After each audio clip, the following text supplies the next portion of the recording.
Meus irmãos, a paz do Senhor. Nós estamos no segundo trimestre, da nossa lição, e hoje nós temos aqui a nossa lição, a lição número 8, que tem aqui o tema central de toda essa revista, é a igreja eleita, é isso? Nós temos aqui a igreja eleita. O comentarista pega a carta de Paulo aos Efésios e começa a escrever esta lição baseada nessa carta, uma carta que o apóstolo Paulo escreve a essa igreja. Em Apocalipse também é uma das cartas que recebe, é uma das igrejas que recebe a carta de Cristo também, E então nós temos hoje a nossa lição, a lição número 8, que tem como tema ou como título: edificados sobre o fundamento dos apóstolos e dos profetas. É bem verdade que o tempo não permite a gente falar de toda essa lição, mas apenas quero dar algumas pinceladas aqui. E no comentário aqui, na introdução, o comentarista diz: por meio da reconciliação efetivada na cruz. Eu tenho falado sempre, de um lado nós tínhamos a humanidade ofensora, de um outro lado o ofendido, o próprio Deus.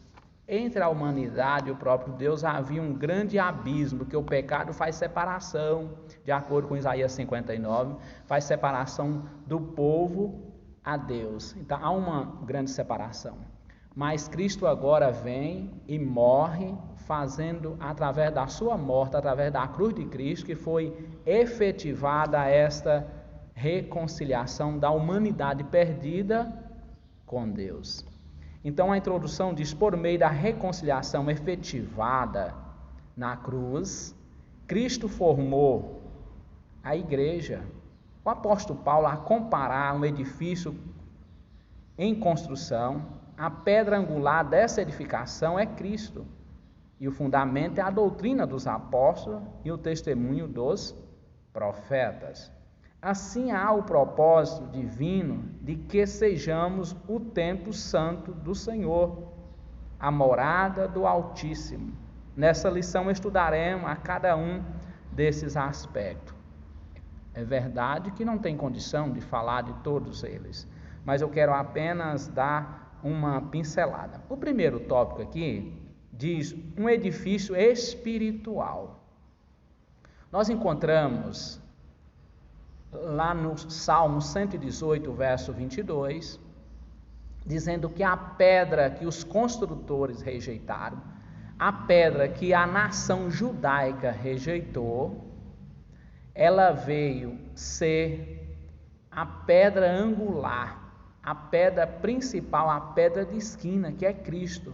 Então a nação de Israel rejeitaria a pedra angular, que é Cristo, o Messias, que dá sustentação todo edifício agora espiritual, não mais um templo feito por mão humana. O que há ali é uma metáfora dizendo que a pedra que os construtores rejeitaram, que a nação de Israel, a nação judaica havia rejeitado, tornou-se a pedra principal, ou a pedra de esquina, que dá amarramento à construção, que dá sustentabilidade. Nas edificações antigas existiam essas pedras angular. É diferente da construção hoje, a construção moderna, mas naquele tempo era preciso dessas pedras que daria sustentação na esquina, no ângulo ali, nos cantos da construção. Vamos um pouquinho mais adiante. Primeiro tópico aqui diz um edifício espiritual. O santuário judeu, o templo em Jerusalém, era símbolo do exclusivismo de Israel como povo de Deus. A proibição dos estrangeiros acessarem o templo era um motivo de inimizade entre judeu e gentil. O gentil dizia: por que é exclusivo dos judeus? Por que nós, gentil ou grego, Todos que não fossem judeu, era gentio, era grego. Então, por que só eles podem entrar? Isso era motivo de inimizade entre os judeus e os estrangeiros ou os gentios. Ao reconciliar ambos os povos, ambos judeus e gentios, Cristo aboliu as leis cerimoniais, desfez a inimizade entre eles e formou uma nova humanidade, a igreja. Em Cristo não tem bárbaro, não tem judeu, não tem grego, não tem gentio. Todos nós somos igreja, um só povo, um só rebanho e um só pastor. João, escrevendo no Evangelho, primeiro capítulo, verso 11 e 12, diz que veio para o que era seus e os seus não receberam, mas todos quanto receberam, deu-lhes o poder de serem feitos filho de Deus. Então, independente que seja judeu ou gentio ou grego, reconhecendo o sacrifício vicário de Cristo, agora é um só povo, é igreja do Senhor. Quando o Senhor chega ali em Cafarnaum, um centurião vem e implora no capítulo 8 de Mateus, o capítulo 7 de Lucas também narra esse assunto.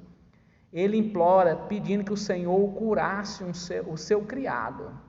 Após o Senhor reconhecer a fé do centurião, ele diz: nem em Jerusalém achei tanta fé como achei em Cafarnaum.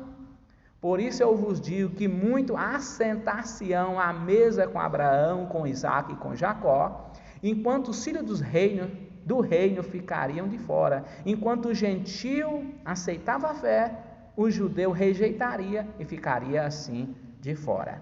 Então, o Senhor reconciliou ambos, as leis cerimoniais, guarda de sábado, sacrifício, o Senhor agora, ele desfez isso aí, e ele efetiva agora uma igreja não precisando observar as leis cerimoniais. As leis morais, elas sempre permanecem, mas eu não preciso agora trazer um cordeiro para sacrificar, eu não preciso guardar o sábado, eu não preciso isso, são as leis cerimoniais. Então, vamos um pouquinho aqui mais adiante. O santuário cristão. Os que pertencem a Cristo são comparados ao edifício onde Deus habita em espírito. É bem verdade que o Senhor não habita em templo feito por mão de homens. Quando nós saímos da igreja, o Espírito de Deus está em nossas vidas, que continua sendo o santuário onde nós reunimos para adorar. Mas o Espírito de Deus está na minha e na sua vida. Então, o ensino apostólico lembra Salomão quando este reconheceu o templo em Jerusalém, que ele não poderia conter a Deus. O templo não pode conter a Deus. Deus não habita em templo feito por mão humana. Como na antiguidade, no Sinai, ali foi construído o tabernáculo por Moisés. Mas ali depois, 905 anos aproximadamente antes de Cristo, aí é que Salomão edifica o templo em Jerusalém, no Monte Sinai, aonde Moisés construiu o tabernáculo. Ele era uma tenda móvel, aonde os levitas eles levariam e eles montavam aonde estava o acampamento de Israel. Vamos um pouquinho mais adiante. Desse modo, os crentes, judeus ou gentios, torna-se o templo aonde o Espírito de Deus habita, em que eles são pedras vivas em um edifício espiritual. Nós somos pedra viva.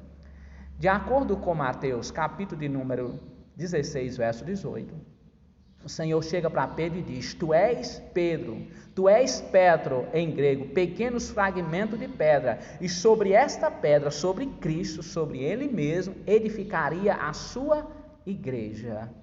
Então, a igreja não está edificada em Pedro.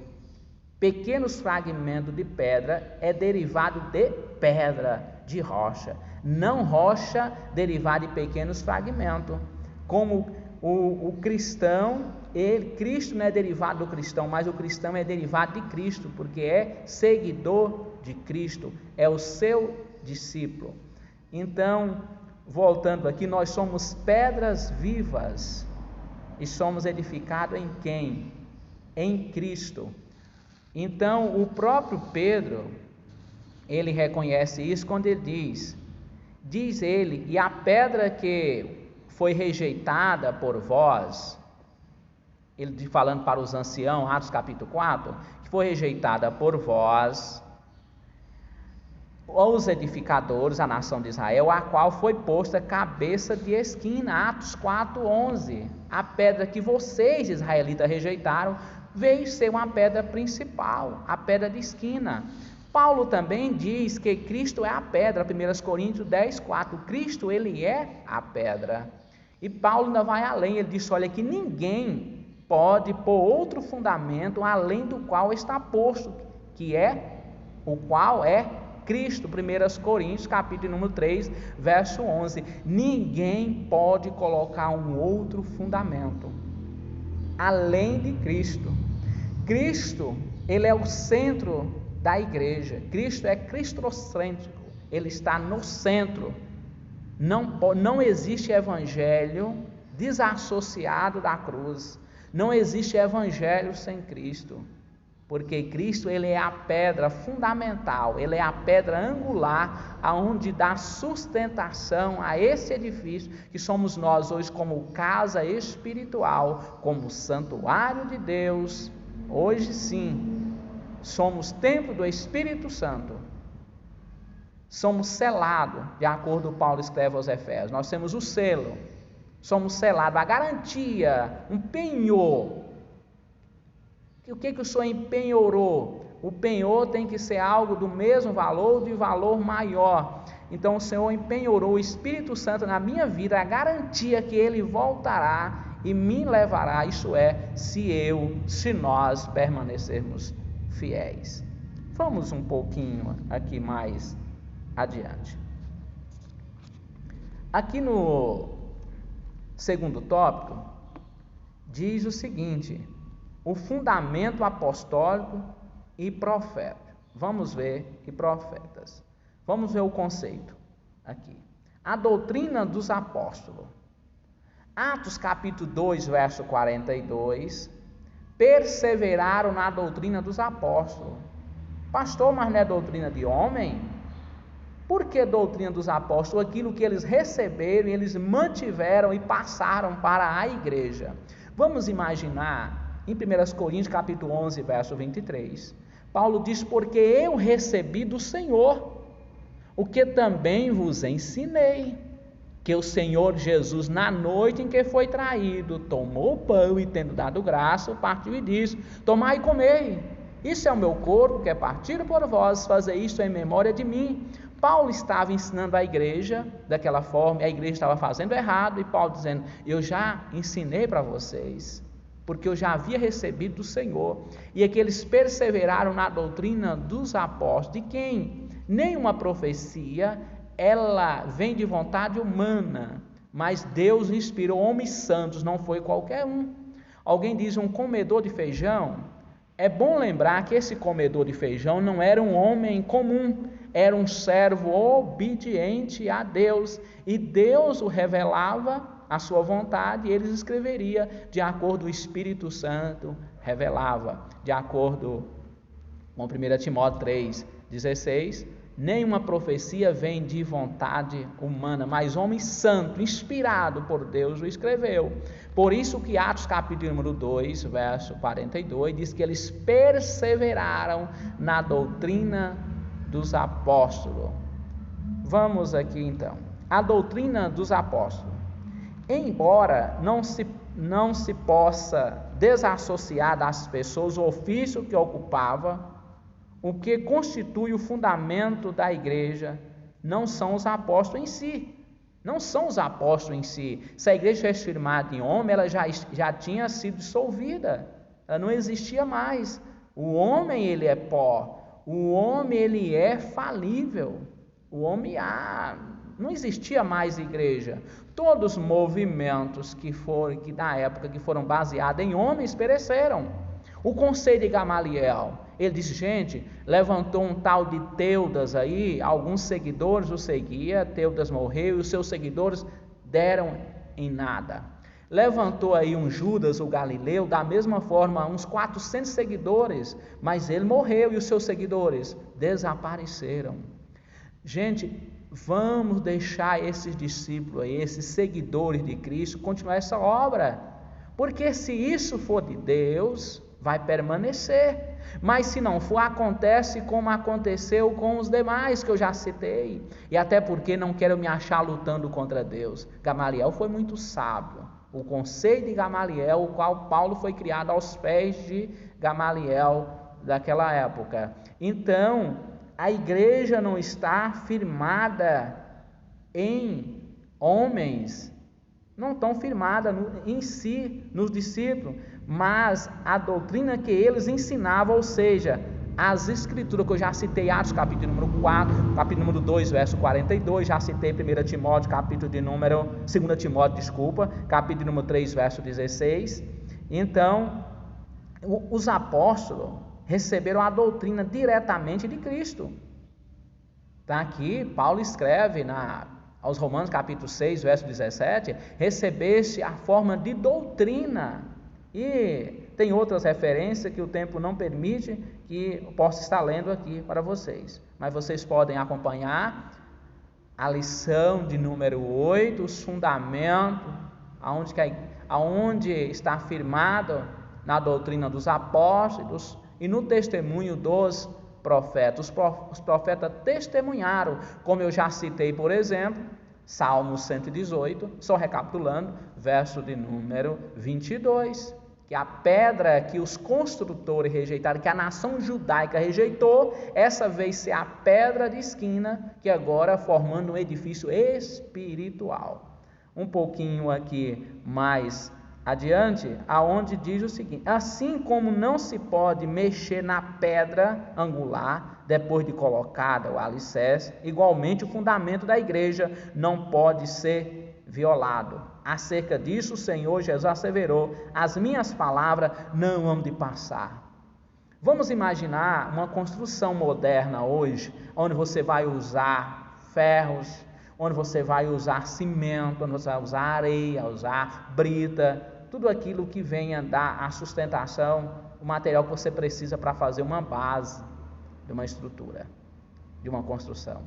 Não pode se tirar aquela base, como não pode tirar essa pedra, não podes associar a palavra de Deus do Evangelho, porque Cristo é a própria palavra, Cristo é a pedra fundamental, é a pedra angular, onde dá sustentação. Há mais de 2000 anos, esse ensinamento, essa doutrina, o cristianismo está de pé, porque não está afirmado nos apóstolos, mas sim na palavra que os apóstolos pregavam, porque eles recebiam do próprio Deus.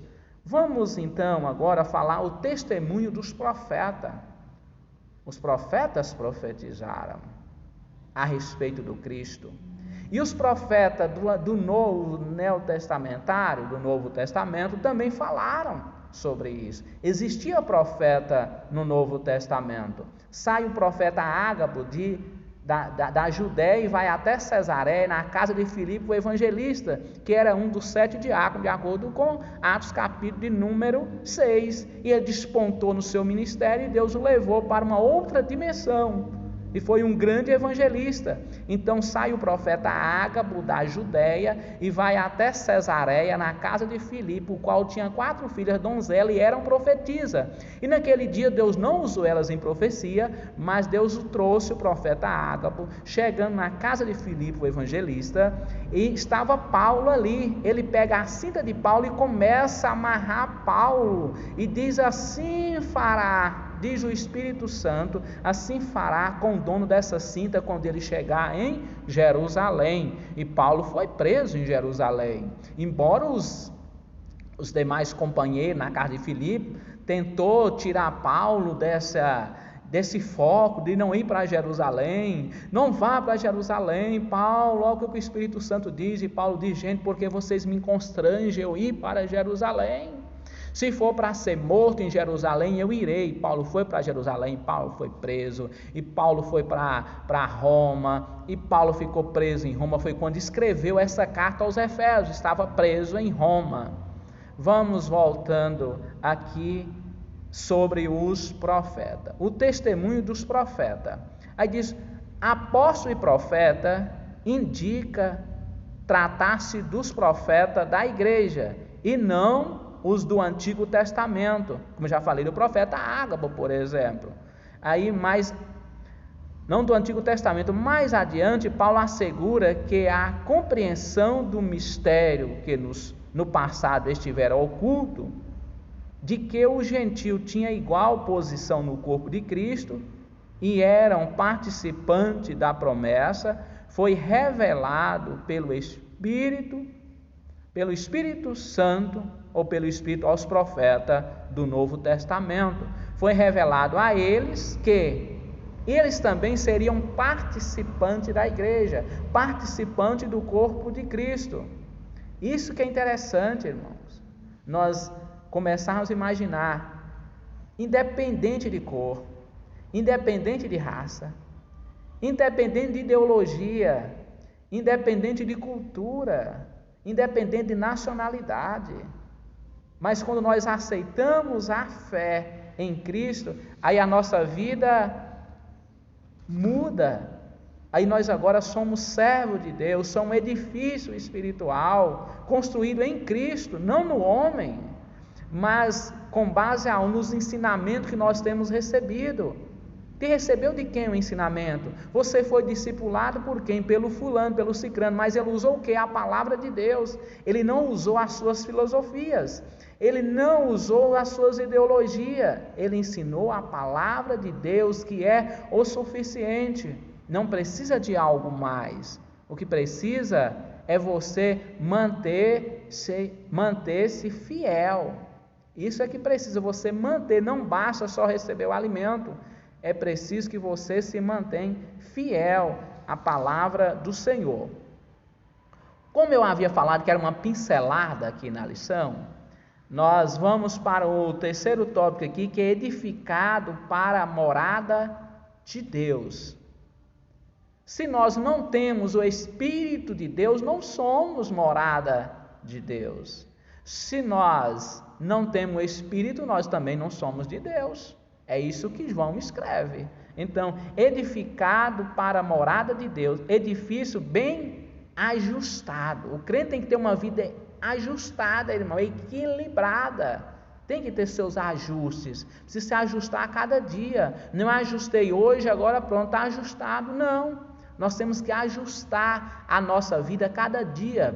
Tem um versículo que eu gosto muito, Provérbios, capítulo 4, verso 18, que diz o seguinte: a vereda do justo, ela é como a luz da aurora, a primeira luz que raia, aquela luz que vai dissipando as trevas e a noite vai sendo dia. Essa é a luz da aurora, aquela luz que vem dissipando as trevas. Então, a primeira luz do dia. A vereda do justo é como a luz da aurora, que vai brilhando mais e mais até tornar-se dia perfeito. Então, o crente tem que estar melhorando a cada dia. Lembro-me muito bem quando estudava, há alguns anos atrás, há um passado muito distante, eu estudava, começava na cartilha, no ABC, depois cartilha, minha primeira série, e vinha assim, quando você chegava à terceira série, você já era mais ou menos assim, comparado com o diverso ensino médio naquela época, em 80 e alguma coisa.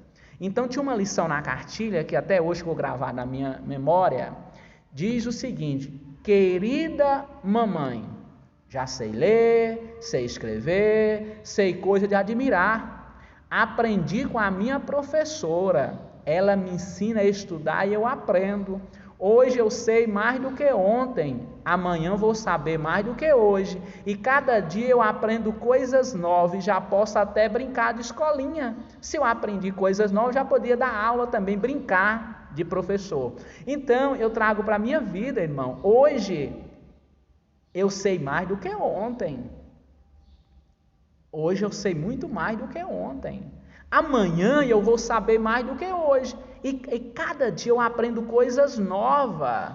Para mim é uma novidade quando você não já leu algum versículo, você leu, passou, leu de novo, mas em um outro momento você vai ler e diz, parece que você nunca passou por ali. Gente, parece que eu nunca li esse versículo, que coisa linda. Então você vai descobrindo a cada dia, você vai lendo a palavra do Senhor e vai descobrindo, é uma fonte inesgotável. Como diz o pregador, o poço é fundo, o balde é pequeno e a corda é curta.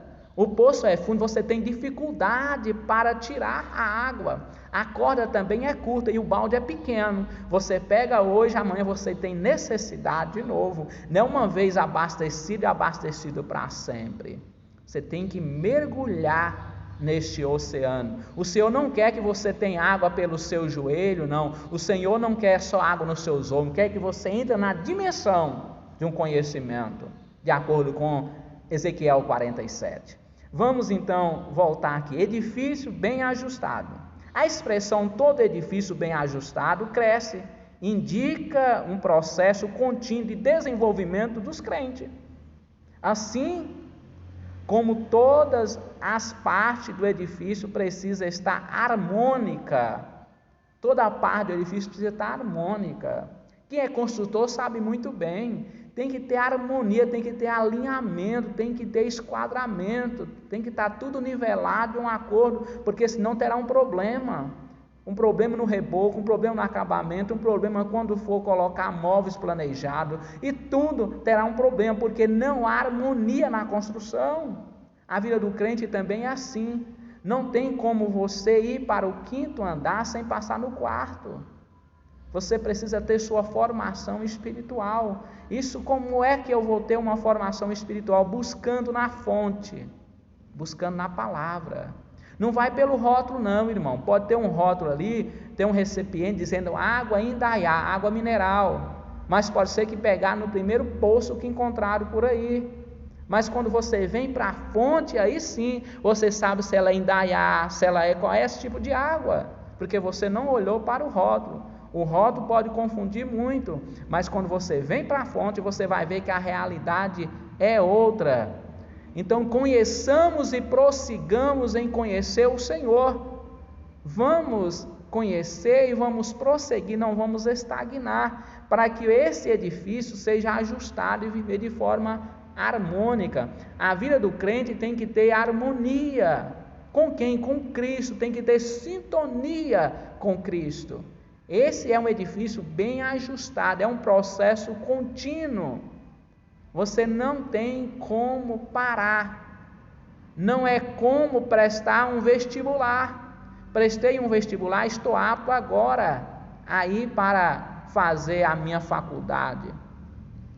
Não é como um vestibular. Está aprovado para a faculdade? Então você agora precisa continuar prestando o curso que você interessa fazer. Você não pode parar. Prestou o vestibular, parou? Não. Aceitei a Cristo, já fui batizado, sou membro, já desci as águas, como o hino 447, nasceste de novo, anda já com Deus, pertence ao povo que vai para o céu, tem a lei escrita em teu coração, em ti já habita a plena salvação. Se o caminho é estreito, a porta é também. Tem um caminho para palmilhar, irmãos. É um caminho estreito, é um caminho de renúncia.